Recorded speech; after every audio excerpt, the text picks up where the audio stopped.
देव मंदिर के सिंह द्वार से कुछ दूर हटकर वह छोटी सी दुकान थी। सुपारी के घने कुंज के नीचे एक मैले कपड़े के टुकड़े पर सूखी हुई धार में तीन चार केले, चार कच्चे पपीते, दो हरे नारियल और छह अंडे थे। मंदिर से दर्शन करके लौटते हुए भक्त लोग दोनों पट्टी में सजी हुई हरी भरी दुकानों को देखकर उसकी ओर ध्यान देने की आवश्यकता ही नहीं समझते थे। अर्धनग्न वृद्धा दुकान वाली भी किसी को अपनी वस्तु लेने के लिए नहीं बुलाती थी। वह चुपचाप अपने केलों और पपीतों को देख लेती। मध्याह्न बीत चला, उसकी कोई वस्तु न बिकी। मुंह की नहीं, उसके शरीर पर की भी झुर्रियाँ रूखी होकर ऐंठी जा रही थीं। मूल्य देकर भात दाल की हांडियाँ लिए लोग चले जा रहे थे। मंदिर में भगवान के विश्राम का समय हो गया था।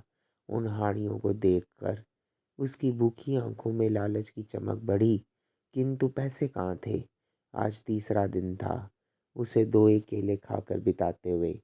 उसने एक बार भूख से भगवान की भेंट कराकर क्षण भर के लिए विश्राम पाया, किंतु भूख की वह पतली लहर अभी दबाने पर पूरी तरह समर्थ न हो सकी थी कि राधे आकर उसे गुरेरने लगा। उसने भरपेट ताड़ी पी ली थी, आंखें लाल, मुंह से बात करने में झाग निकल रहा था। हाथ नचाकर वह कहने लगा, सब लोग जाकर खा पी कर सो रहे हैं, तू यहाँ बैठी हुई देवता का दर्शन कर रही है। अच्छा, तो आज भी कुछ खाने को नहीं? बेटा, एक पैसे का भी नहीं बिका। क्या करूं? अरे, तू भी तो कितनी ताड़ी पी आया है। वह सामने तेरे ठाकुर दिखाई पड़ रहे हैं, तू भी पी कर देखना। उस समय सिंहद्वार के सामने की विस्तृत भूमि निर्जन हो रही थी। केवल जलती हुई धूप उस पर किलोल कर रही थी। बाजार बंद था। राधे ने देखा, दो चार कौवे कांव कांव करते हुए सामने नारियल कुंज की हरियाली में घुस रहे थे। उसे अपना ताड़ी खाना स्मरण हो आया। उसने अंडों को बटोर लिया। बुढ़िया हाँ हाँ करती ही रह गई। वह चला गया। दुकान वाली ने अंगूठे से दोनों आंखों का कीचड़ साफ किया और फिर मिट्टी के पात्र से जल लेकर मुंह धोया। बहुत सोच विचार कर अधिक उतरा हुआ एक केला उसने छील कर अपनी अंजलि में रख उसे मंदिर की ओर नैवेद्य लगाने के लिए बढ़ाकर आंख बंद कर ली। भगवान ने उस अछूत का नैवेद्य ग्रहण किया या नहीं, कौन जाने, किंतु बुढ़िया ने उसे प्रसाद समझकर ही ग्रहण किया। अपनी दुकान झोली में समेटे हुए जिस कुंज में कौवे घुसे थे, उसी में वह आ घुसी। पुआल से छाई हुई टटरों की झोपड़ी में विश्राम लिया। उसकी स्थावर संपत्ति में वही नारियल का कुंज, चार पेड़ पपीते और छोटी सी झोखरी के किनारे पर वह कुछ केले के वृक्ष थे।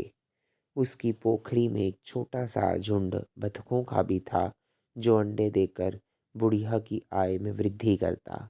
राधे अत्यंत मद्यप था। उसकी स्त्री ने उसे बहुत दिनों में छोड़ दिया था। बुढ़िया को भगवान पर भरोसा था, उसी देव मंदिर के भगवान का, जिसमें वह कभी नहीं जाने पाई थी। अभी वह विश्राम की झपकी ही ले रही थी। महंत जी के जमादार कुंज ने कड़े स्वर में पुकारा, राधे, अरे रधवा, बोलता क्यों नहीं रे? बुढ़िया ने आकर हाथ जोड़ते हुए कहा, क्या है महाराज? सुना है कि कल तेरा लड़का कुछ अछूतों के साथ मंदिर में घुसकर दर्शन करने जाएगा। नहीं नहीं, कौन कहता है महाराज? वह शराबी भला मंदिर में उसे कब से भक्ति हुई है? नहीं, मैं तुझसे कह देता हूँ, अपनी खोपड़ी संभाल कर रखने के लिए उसे समझा देना, नहीं तो तेरी और उसी की दोनों की दुर्दशा हो जाएगी। राधे ने पीछे से आते हुए क्रूर स्वर में कहा, जाऊंगा तब तेरे बाप का भगवान है, तू होता कौन है रे? अरे चुप रह राधे, ऐसा भी कोई कहता है रे? अरे तू जाएगा मंदिर में? भगवान का कोप कैसे रोकेगा रे? बुढ़िया गिड़गिड़ा कर कहने लगी। कुंज बिहारी जमादार ने राधे की लाठी देखते ही ढीली बोल दी। उसने कहा, जाना राधे, कल देखा जाएगा। जमादार धीरे धीरे खिसकने लगा। अकेले अकेले बैठकर भोग प्रसाद खाते खाते बच्चों लोगों को चर्बी बढ़ गई है। दर्शन नहीं रहे, तेरा भात छीन कर खाऊंगा, देखूंगा कौन रोकता है। राधे गुर्राने लगा। कुंज तो चला गया। बुढ़िया ने कहा, राधे बेटा, आज तक तूने कौन से अच्छे काम किए हैं जिनके बल पर मंदिर में जाने का साहस करता है? ना बेटा, यह काम कभी मत करना। अरे ऐसा भी कोई करता है? तूने भात बनाया आज? नहीं बेटा, आज 3 दिन से पैसे नहीं मिले, चावल है नहीं। इन मंदिर वालों ने अपनी जूठन भी तुझे दी, मैं क्यों लेती? उन्होंने दी भी नहीं। तब भी तू कहती है कि मंदिर में हम लोग ना जाएं। जाएंगे, सब अछूत जाएंगे। ना बेटा, किसी ने तुझे बहका दिया है। भगवान के पवित्र मंदिर में हम लोग आज तक कभी नहीं गए। वहाँ जाने के लिए तपस्या करनी चाहिए। हम लोग तो जाएंगे ना, ऐसा कभी ना होगा। होगा, फिर होगा। जाता हूँ ताड़ी खाने, वहाँ पर सबकी राय से कल क्या होगा यह देखना। राधे ऐंठता हुआ चला गया। बुढ़िया एकटक मंदिर की ओर विचारने लगी, भगवान, क्या होने वाला है? दूसरे दिन मंदिर के द्वार पर भारी जमघट था। आस्तिक भक्तों का झुंड अपवित्रता से भगवान की रक्षा करने के लिए दृढ़ होकर खड़ा था। उधर सैकड़ों अछूतों के साथ राधे मंदिर में प्रवेश करने के लिए तत्पर था। लठ चले, सिर फूटे, राधे आगे बढ़ ही रहा था। कुंज बिहारी ने बगल से घूमकर राधे के सिर पर करारी चोट दी। वह लहू से लथपथ वहीं लौटने लगा।